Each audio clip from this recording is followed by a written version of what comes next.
get those marine fires, what do you find is the most common cause? Well, we've seen, boats explode while fueling, which you hear about. Boats have their ventilation, boats, you turn the blower on, as they say, or open the engine compartment.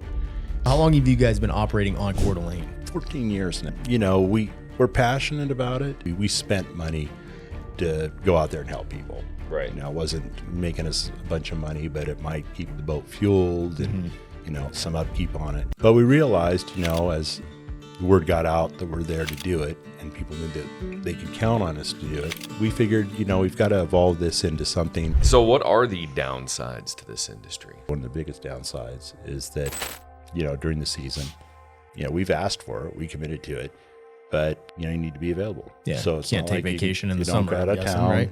Right. You don't risk a diver, right? I mean, anytime you're talking about, and I'm sure that's the logic behind, hey, we're not going to attempt a recovery past 150 feet, right? You're getting into 5 atmospheres at that point.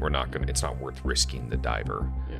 Right. Based on our previous careers, there's a lot of dumbass people out there. Let's be honest. And I know you guys. That's me saying that, not you guys. You have a business to run, but I'm saying that. And so, you're gonna run into that kind of stuff out there for sure. Right.